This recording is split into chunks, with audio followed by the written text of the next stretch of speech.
ከእንቅልፍ የምንነቃበት ጊዜ አሁን ነው። ምክንያቱም ከቤት ውስጥ ሆኖ በቀላሉ ሊሰሯቸው የሚችሉ ትርፋማ የንግድ ሀሳቦችን ይዤላችሁ መጥቻለሁ።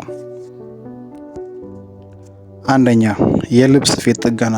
በቤት ውስጥ ልብስ መስፋት፣ ያረጁ ልብሶችን ማሻሻል ወይም የተቀዱ ልብሶችን መስፋት። የሚያስፈልገው ካፒታል የልብስ ስፌት ማሽን ብቻ። እንዳያመልጦ፣ ይጻፉ፣ ይፍጠኑ። ሁለተኛ፣ የተለያዩ የቤት እቃዎች ስራ። የፎቶ ፍሬም፣ የሻማ ማቆሚያ ወይም የቤት ማስጌጫ ከእንጨት ወይም ከሌላ ቁሳቁስ የሚሰሩ። ለምን ትርፋማ ይሆናሉ? እነዚህ ስራዎች ዋጋቸው ከፍ እያለ መጥቷል። እንዳያመልጡ፣ ይጠቀሙበት። ሶስተኛ፣ የተፈጥሮ ውበት ምርቶች። እንደ ተፈጥሮ የፊት ሳሙና፣ የፀጉር ዘይት ወይም የሰውነት ቅባት ለምሳሌ ከሞሪንጋ መስራት ይቻላል። ትርፋማ የሆኑበት ምክንያት ለምንድን ነው? የተፈጥሮ ምርቶች ፍላጎት እየጨመረ መጥቷል። የምርት ወጪዎችም ዝቅተኛ ነው፣ ምክንያቱም ቤት ውስጥም ሆኖ የሚሰሩ ናቸው። ሌላኛው ነገር ደግሞ ከተፈጥሮ ማቴሪያል ስለሚሰሩ ምርቶቻቸው ወይም ደግሞ ሮ ማቴሪያላቸው ዝቅተኛ ነው። አራተኛ፣ የቤት እንስሳት እንክብካቤ። በአካባቢው ላሉ ሰዎች ውሾችን ማራመድ፣ ማጠብ ወይም በቤት ውስጥ እንክብካቤ መስጠት። ትርፋማ የሚሆነው ለምንድን ነው? በከተማ ውስጥ የቤት እንስሳት ባለቤቶች ቁጥር ከመቼውም ጊዜ በላይ አሁን ላይ በጣም እየጨመረ መጥቷል። አምስተኛ፣ የቤት ውስጥ ትምህርት ወይም ደግሞ ማስጠናት። ለልጆች ወይም ለአዋቂዎች እንግሊዝኛ፣ ሂሳብ ወይም ኮምፒውተር ክህሎት መስጠት። እርስዎ በየትኛው ክህሎት አሎት? ክህሎቶ ገንዘብ ነው፣ ይጠቀሙበት። ትርፋማ የሆኑት ለምንድን ነው? ምንም አይነት የሚገዙት እቃ የሎትም፣ በሰዓት ነው የሚከፈሉት።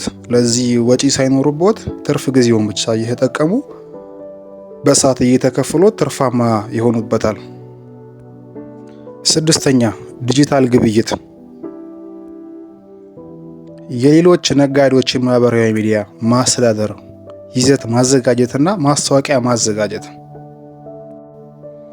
ትርፋማ የሚያደርገው ለምንድን ነው? ከፍተኛ ቴክኖሎጂ አያስፈልግም። ላፕቶፕና ኢንተርኔት ብቻ ካላችሁ ይበቃችኋል። ብዙዎች ስራቸውን ማህበራዊ ሚዲያ ላይ ማስተዋወቅ ስለሚፈልጉ ፍላጎቱ ብዙ ነው። ለዚህ ይህንን ሀሳብ መጠቀም ይችላሉ። ሰባተኛ፣ የእጅ ስራ ማምረት። ኢትዮጵያዊ ወይም ደግሞ በኢትዮጵያ ባህላዊ ጌጣጌጦች፣ ሸክላ እቃዎች፣ የተለያዩ ቅርጻ ቅርጾችን ማምረት ይቻላል። ትርፋማ የሚሆነው እንዴት ነው? ከፍተኛ ፍላጎት ስላለ ኢንስታግራም፣ ፌስቡክ፣ ቲክቶክ እያስተዋወቃችሁ መሸጥ ትችላላችሁ። ስምንተኛው ደግሞ የልብስ ክራይ አገልግሎት። ለሰርግ፣ ለልደት ባህላዊ ልብሶችን በክራይ መስጠት።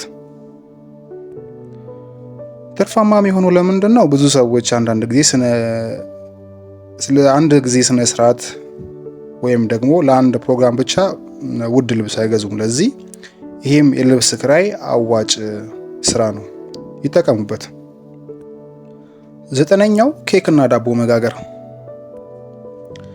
ለልደት፣ ለሰርግ፣ ለተለያዩ ባህሎች ኬክና ዶናትን አሳምቡሳ መስራት። ትርፋማ የሚሆነው ለምንድን ነው? በኢትዮጵያ ውስጥ ከፍተኛ የሆነ የኬክና የዳቦ ፍላጎት አለ። በተጨማሪም በቤት ውስጥ የሚሰሩ የሱቅ ክራይ የለባችሁም። ቤታችሁ ውስጥ አብስላችሁ በማህበራዊ ሚዲያ ላይ በማስተዋወቅ በየሰፈሮቻችሁ ማድረስ ይችላሉ። አስረኛው እጅግ ጠቃሚ ነው፣ ብዙ ጊዜ አልተሞከረበትም። አስረኛው በቤት ውስጥ ምግብ ማብሰልና ማድረስ። እንደ ዶሮ ወጥ፣ በሶ ወይም ምስር እንዲሁም ደግሞ ቂጣና አምባሻ በማዘጋጀት በማህበራዊ ሚዲያ ላይ በማስተዋወቅ አካባቢው ለሚገኙ ማህበረሰብ በማድረስ ትርፋማ ሊሆኑ ይችላሉ። ላይክ፣ ሼር፣ ሰብስክራይብ ማድረግ እንዳይረሳ። በየትኛው የቢዝነስ ሀሳብ ላይ ፕሮፖዛል እንድንሰራ ይፈልጋሉ? ኮሜንት ላይ አስቀምጡልን። ብዙ ላይክ ያገኘውን እንሰራለን።